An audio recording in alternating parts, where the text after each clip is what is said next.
Good day mga katip, ito na naman po yung bang lingkod na si Ethan Craftsman. Ang ating sequel ngayon ay yung Let's Transform. Kaya tatransform po natin ng Commander Cybertron, Tengway, Byway, TW 1027. Ito yung si Optimus Prime from the Bumblebee movie. Kaya tignan mo yung concept niya.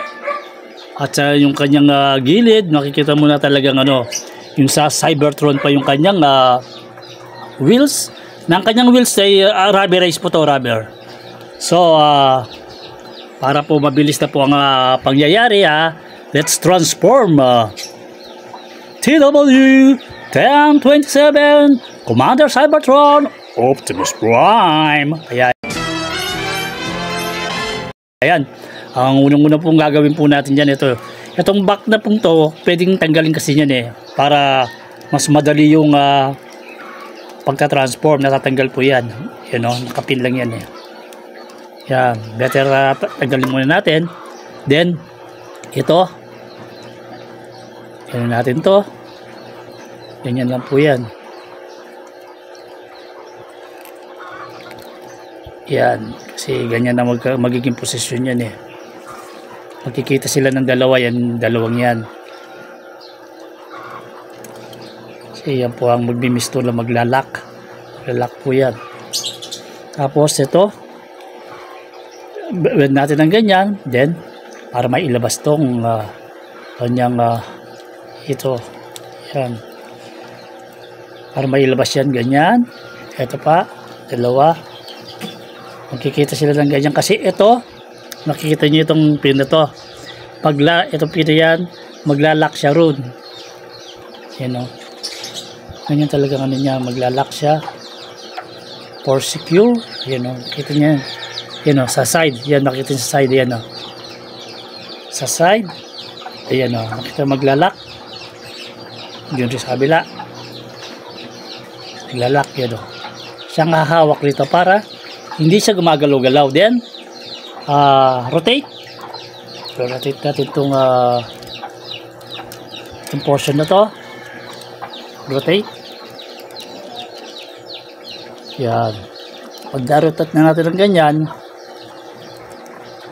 yan, nakita niyo yung posisyon, yung ganyan na posisyon. So kailangan secure natin na nakalock yan para hindi gumalaw yung balance yan na nakalock.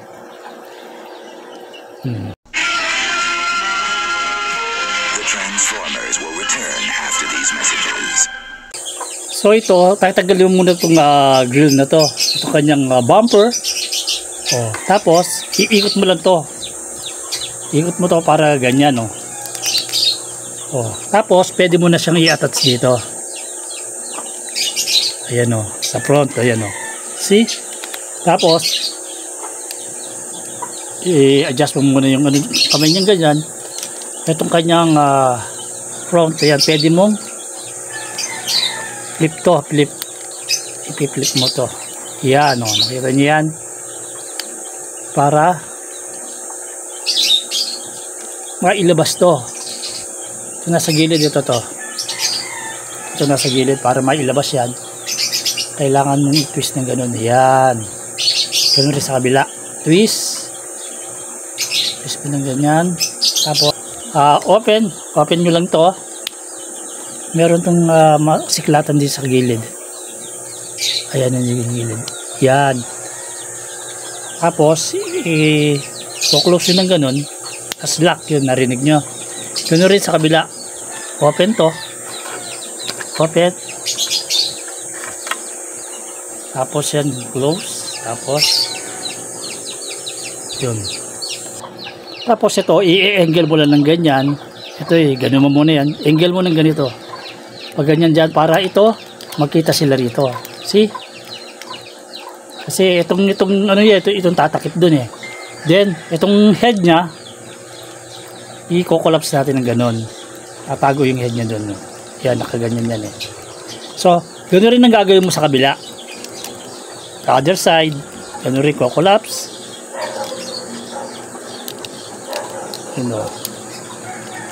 Nakita niyo yun, meron pin din doon, kakasya rin dito, yan, para magkita sila ng ganyan. So So, ganyan na yan. Ngayon, dito, i-open lang natin to.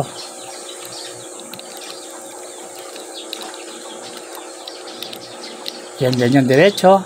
Tapos, ito, bubuksan natin ganyan para makita-kita sila yan. Ganyan ang alignment niya, no?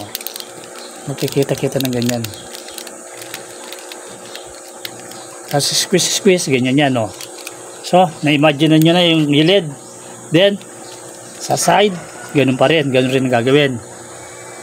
Yan, sa side, ganun rin. So, ngayon, pupunta na tayo dito sa part na to.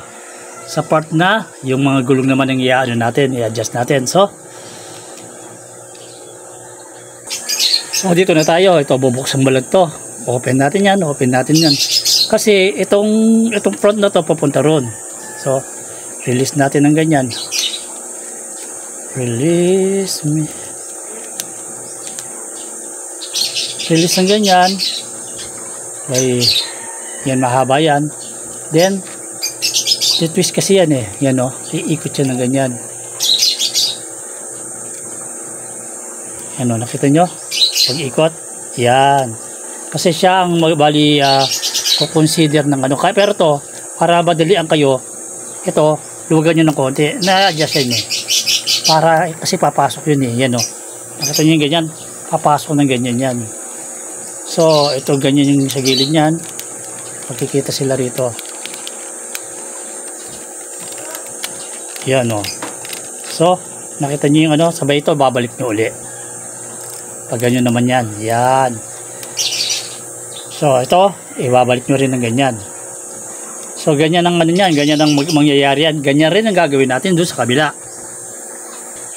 Yan o, kapareho lang yan. Kung paano yung ginawa mo sa kabila, ganoon rin. Kaya ito, secure natin to. Kasi itong gilid ito, ito yung maglalak. Siya yung maglalak ko. Ito yung front niya. Ito yung side niya. So, dito na tayo ngayon. Ito yung pinakamadaling part. So, attach. Ganyan lang yun, o.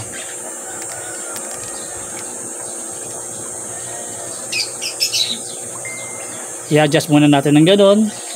Ganoon rin sa kabila. Adjust natin ganyan. Kasi itong fit na to, ito, papasok yan sa loob. Ganyan yun, no? Twist. Ito, twist. Tapos, pero bago mo ipasok ng ganyan yan, make sure na ito, yan, nakikita nyo yun, ilalabas mo yan kasi ito yung pinaka-peg nya. Yan, nakita nyo yan, yung peg na yan, magsesecure din sa kabila. So, gano'n rin ang gagawin nyo sa kabila yan, no? Ipapold nyo ng ganyan, yan, no? Kasi ito yan, no? Magkikita yan ng ganyan. Magkikita sila ng ganyan, no? Yan, magsesecure itong dalawang to.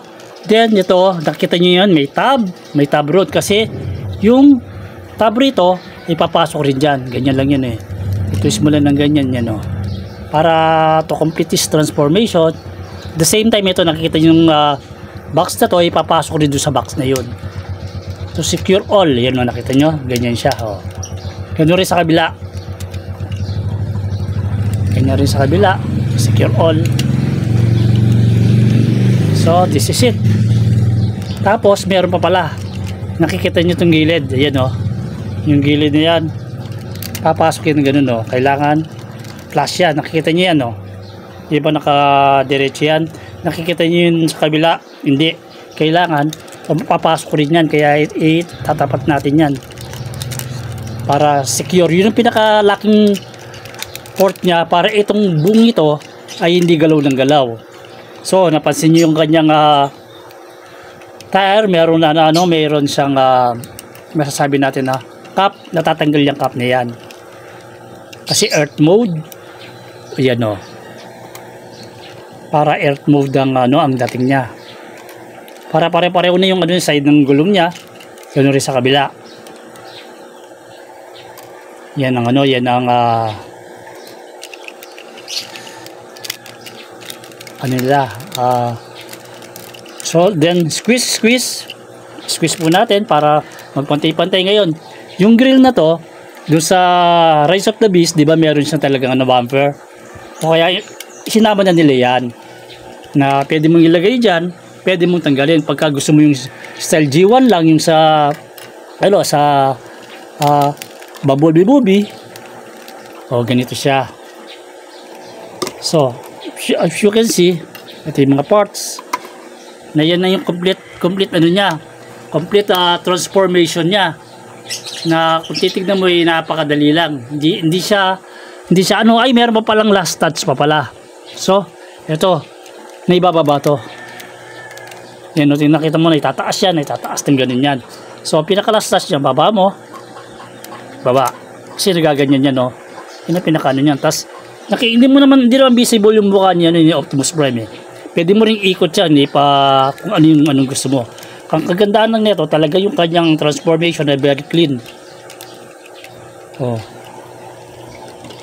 Yan.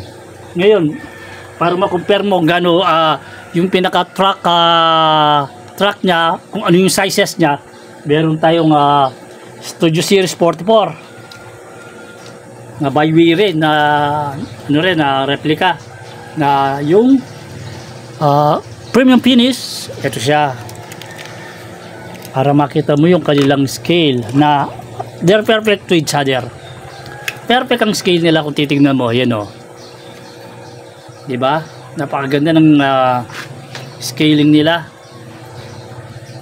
na tamang-tama yung yung sukat. Tamang-tama yung sukat. Ay, napakaganda. Nakita nyo na halos hindi nagkakalayo ang sukat nila, kasi pareho sila na Voyager size. Kaya pwede mo siyang i-ano sa mga collection mo. Kumbaga siya ang gawin mong G1, o kaya siya ang gawin mong from the Bumblebee movie na Optimus Prime, kesa dun sa Studio Series 38 na kahit na sabihin natin napakaganda yung unang gawa nun, iba pa rin ang dating nito. Mas more on accuracy ito Nakita niyo yung niya, ang ganda na paggagawa. Kaya kung bago lang kayo sa ating channel, don't forget to like, share and subscribe sa ating channel. Comment as well. Sana mag-enjoy kayo na sumuport sa ating channel sa mga ginagawa natin video. Kaya lagi pong tandaan ang paalala ng inyong abang lingkod na si Ethan Craftsman. Enjoy, keep safe, and God bless.